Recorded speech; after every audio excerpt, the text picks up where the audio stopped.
the right, serve the left, work the middle till it hurt a little.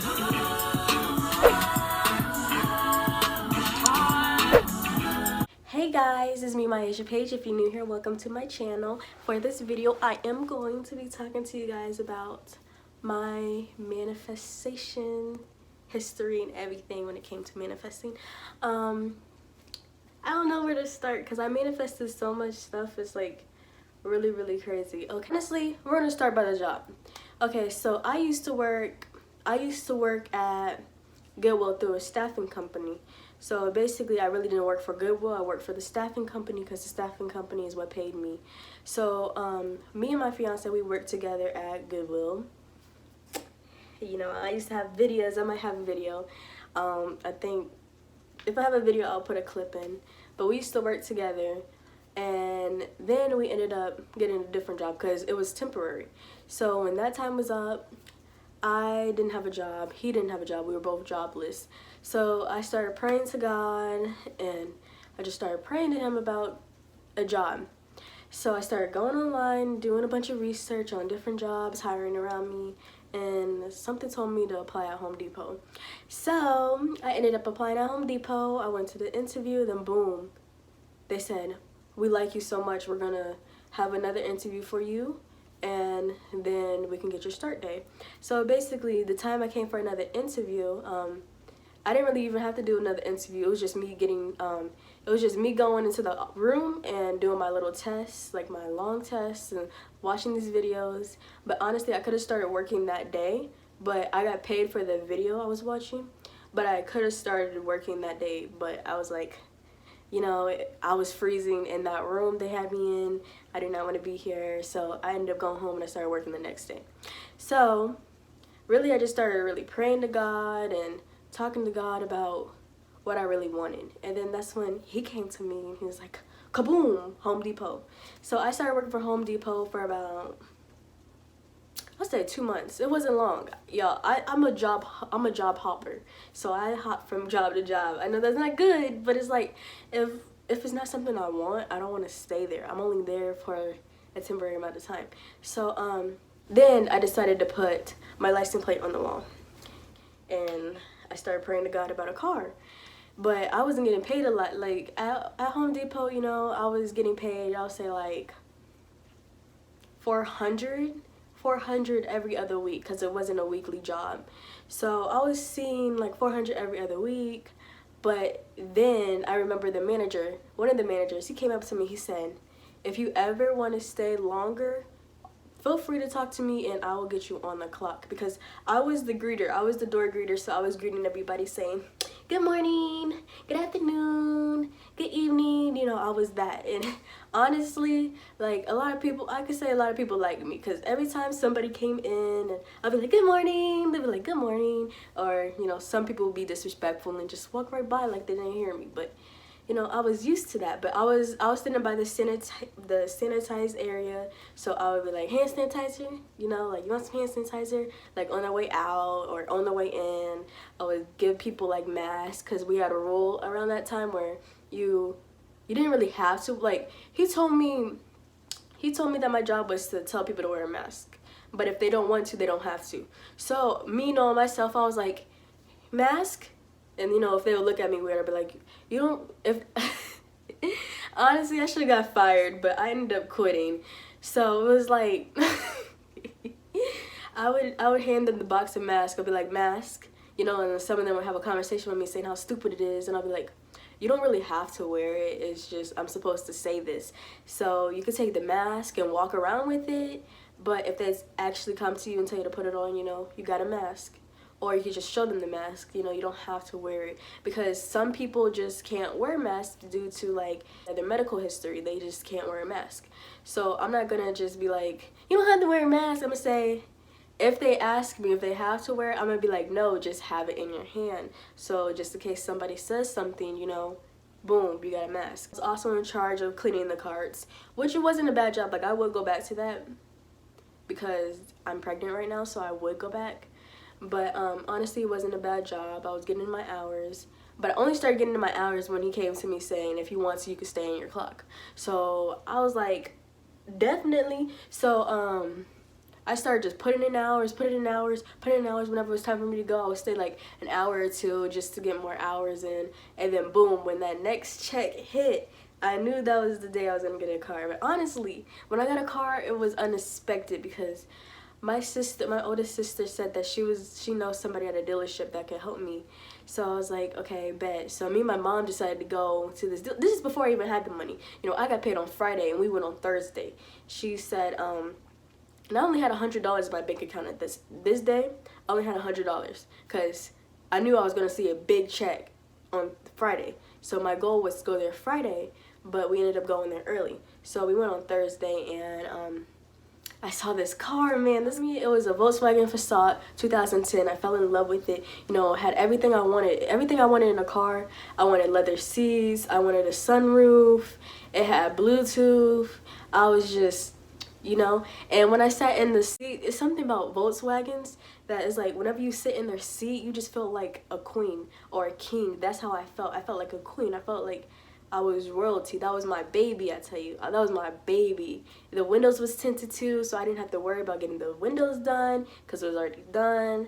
That was, yeah, I feel like crying because I missed that car so much. But I ended up getting that car on Thursday by the grace of God because honestly, I didn't have the money. So my mom told me to ask my oldest sister, and my oldest sister, she said, I'll help you if your grandma doesn't help you. So I ended up asking my grandma, and she gave me $900 that day. She gave me $900. So she gave me $900 on her credit card, but I ended up having to pay her back the next day, but I had the money, so it doesn't matter. So technically I paid for it, but technically I didn't. So it was $1,000, but honestly it was because I was financing it. So I was paying like $300 on a monthly. I was paying $300 on it monthly, but I never even got to pay that because the car ended up like dying on me. So then God blessed me with another car, and it wasn't as good, but it was a car. So he blessed me with a Hyundai Sonata 2012. So I kind of liked it more because it was newer. The year was newer, but I didn't like it more because I had more history in the other car, you know? And the other car had tinted windows, this car didn't. And like the mirrors, like the car mirrors, it was kind of weird. Like that was my blind spot here, my blind spot was over here. But in the Volkswagen I felt high up. So it's like, because I could raise the seats up really high in the Volkswagen. So I felt higher up and I could like see over the blind spot. So I felt like there was no blind spot at all in the Volkswagen. So that's one thing I really liked about the Volkswagen that I did not like about the Sonata. So but one thing I did like about the Sonata is like the Bluetooth was much easier to use. And the Sonata had leather seats too. It was tan. I guess I was alright with the tan, because one thing I did notice, I'm talking so much about this car, but one thing I did notice about the Volkswagen, it's like I love the black leather seats, but when you have a dog that is tan, that's a no-no. Because I brought this dog in my car, and tell me why. There was freaking mud on the back seat, there was dog hair everywhere, and I regretted it after that. And it was a hassle to get it out. So then I ended up buying like these leather wipes, and it helped a lot faster. But still, that's how I manifested a car, by putting that my old license plate on my wall and praying to God. When it comes to this one right here, how I manifested that, like it's more like a feeling I had. Like I was praying, I was researching, and a lot of people, like I was researching, and a lot of people were saying how it took them 2 years, 3 years, 4 years, a year to try to actually have a baby. So in my head I'm like, okay, so just because I'm doing this does not mean I'm pregnant. Just because I'm doing this, because a lot of people were saying how long it took them to have a baby. So in my head, I'm like, okay, so we're going to be trying, but we're going to just be like everybody, not everybody else, but like a lot of other people when it comes to trying to have a baby, like it's going to take us years. So that's kind of where I was at when it came to manifesting. But then it's like something was telling me, no, not on my watch. So when I was doing research, you know, there was this thing that said buy ovulation kit, try pink stork. Try pink stork. I fell in love with pink stork. I'm just gonna say that. So I bought pink stork tea. It tasted really nasty. I only had like 2 of those, so I can't really say that helped me. And I also had pink stork candy. These candies, man, everyone was saying how like bad it tastes, but honestly, to me and my fiance, it tasted really good. So I'm not even gonna say it tasted bad. So we would have 2 a day. I would take 2, he would take 2 because he just wanted it. So honestly, that's how we really manifested it. It was like each time we went to the Walmart, we would like buy baby stuff. You know, we would look in the baby aisle and plan what we wanted to get. But one day I was like, let's actually really go shopping. So one day I came over to his place. We went a little baby shopping. So I feel like that's one thing that also really helped, is like planning ahead. A lot of people say, no, don't go baby shopping before you even know you're pregnant because this, that, and the third. But something in me told me, go baby shopping. Spend your money, girl, because it's going to be worth it in the long run. And plus, I was praying to God every day. Me and him were praying to God. We're praying for this, you know? But it's like we didn't really have a set time on when we were expecting or when we wanted to expect.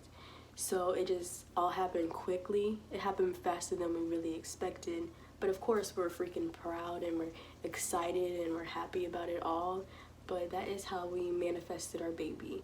Praying, baby shopping, and praying. Those are the 3 things. I said praying twice because praying is the major key in it all. You both have to be praying, not just one. It has to be both of you guys. I was also writing in my journal about it a lot. So I feel like also writing things down really helped. And I also noticed, well, before I got that car, before I got these cars, I wrote down what kind of car I wanted. And it was a Hyundai Sonata 2020, but I ended up getting a Hyundai Sonata 2012. And then before I got a Hyundai Sonata 2012, I ended up getting a Volkswagen 2010. But the thing is, like, there have been multiple times where I just say, I want a car, I want a car, I want a car, I pray I get a car, I pray I get a car, this, that, and the third, and then boom, I get a car, all around the same time that I was just really, really giving myself to God. You know, this is a whole story time, but I hope you guys like this video. If you guys want to hear story time about how I lost my cars, feel free to comment down below. I'm down to do story times, and I hope you guys enjoyed this video. I love you guys, and I'll see you guys in my next YouTube video. Peace.